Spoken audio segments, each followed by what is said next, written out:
రాష్ట్రాన్ని రక్షించుకోవాలని తపన పడతా ఉన్నాడు. అలాంటి లౌకికవాద శక్తులకు మద్దతు చేయాల్సినటువంటి మీరు ఇలా బీజేపీకి లోపాయికారికి అమ్ముడుపోయినారు కాబట్టి ఇలాంటి విమర్శలు చేస్తారని అనుకోవాల్సి వస్తుంది. అంటే ఏదన్నా వేసుకుంటాను. నేనేమంటానంటే ఇక్కడ కాంగ్రెస్ పార్టీ అని రాసి నాకు ఇష్టం 3 రంగులు. నేను కాంగ్రెస్ వాదిని పరిపూర్ణ కాంగ్రెస్ వాదిని. ఈ కండువా వేసుకుంటాను, 3 రంగుల కండువా వేసుకుంటాను. ఇప్పుడు మన ఇంటికి వస్తే మనం కొందరికి పచ్చగండ కప్పుతారు. రైతాంగాన్ని ఎవరు వచ్చినా మాకేం కప్పుతారు, రైతులు పచ్చగండ కప్పుతారు, ఒక సింబాలిక్ కప్పుకుంటారు. అంత మాత్రం నాకు చేరినట్టో లేక మహేష్ కూడా స్టేట్మెంట్ ఇచ్చాక కూడా చేరినట్టో అది కాదు. వాళ్ళ స్పీకర్ ముందున్నప్పుడు ఎమ్మెల్యే చెప్పింది పరిమాణికం. ఎమ్మెల్యే చెప్పింది పరిమాణికం.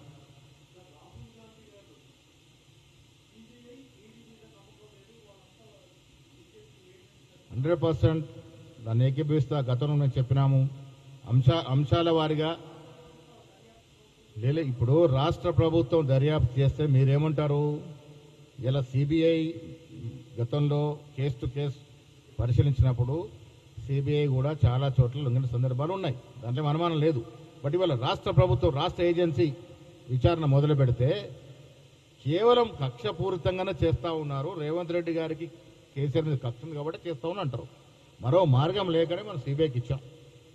ఆశిస్తూ ఉన్నాం నిజాయితీగా నిష్పక్షపాత విచారణ జరుగుద్దని, జరగాలని కోరుకుంటా ఉన్నాం.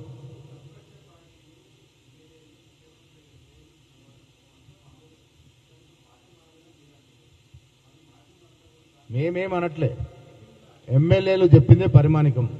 ఎమ్మెల్యేలు ఏం చెప్తున్నా అనేదే స్పీకర్కి అవసరము. కేటీఆర్ చెప్పేది మహేష్ కూడా చెప్పేది కాదు. అది స్పీకర్ నోటీస్ ఇచ్చినప్పుడు ఎమ్మెల్యే గారు ఏం జవాబు చెప్తాడో అదే పరిగణలోకి తీసుకుంటారు. సో కేటీఆర్ చెప్పిందే వాస్తవం అనుకుంటే ఈ ఫోటో చూసి ఏమర్థం చేసుకోవాలి మనం? మేమేమంటాం? ఇలా బీజేపీలో చేరిపోయింది బీఆర్ఎస్ పార్టీ అంటా ఉన్నాం. మోకరిల్లే దండం పెట్టి బాంచన్ దొరా నేను మీ పార్టీలోకి వస్తాను, మీ కాళ్ళకి అడుగులకు మరలు వస్తానని చెప్పొచ్చినట్టుగా ఉంది. మరి వాళ్ళు బీజేపీ పార్టీలో చేరినట్టే కదా. ఇది the case is between speaker and MLAs.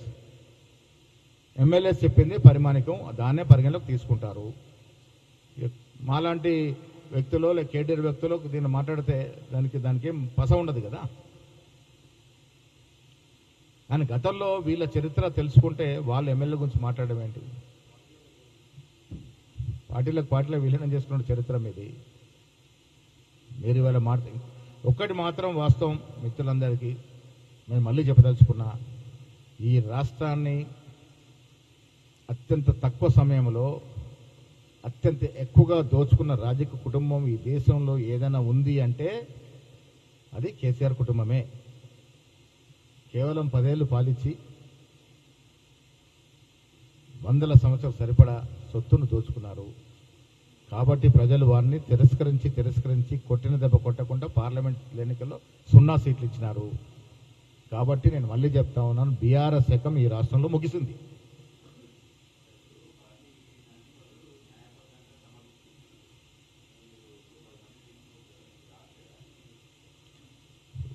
మేము చాలా సందర్భాల్లో చెప్పాము, తీసుకోవాలని దుకాణం తెరిస్తే చాలా మంది ఉన్నారు.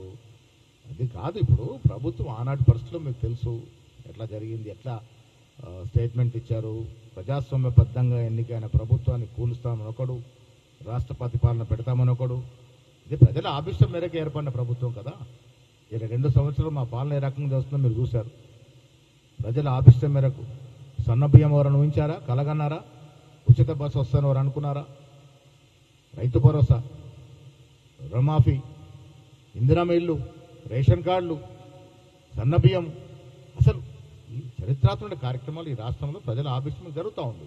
మీరు చేసింది ఏంది? 10 ఏళ్ళు 40 లక్షల అప్లికేషన్లు వస్తే ఒక్క అప్లికేషన్ కూడా మీరు ఖరీదు చేయలే.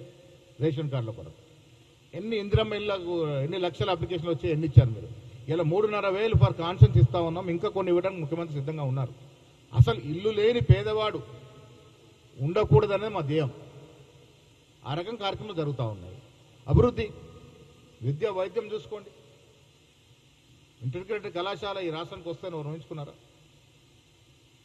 మెస్ ఛార్జీలు 10 ఏళ్ళుగా బీద పిల్లలు చదువుకునే మెస్ ఛార్జీలు పెంచిన పాపాన పోయినరా మీరు? 200%. ఎవరైనా ఊహించినారా కాస్మెటిక్ ఛార్జెస్, మెస్ ఛార్జెస్ పెరుగుతాయని? సో ప్రజల చెంతన ప్రభుత్వం నడుస్తూ ఉంది. గిట్టని వాళ్ళు, ప్రజలతో ఫేడ్ అయిపోయిన వాళ్ళు, ఇక ప్రజలు తిరస్కరించిన వాళ్ళు ఏమైనా మాట్లాడతారు.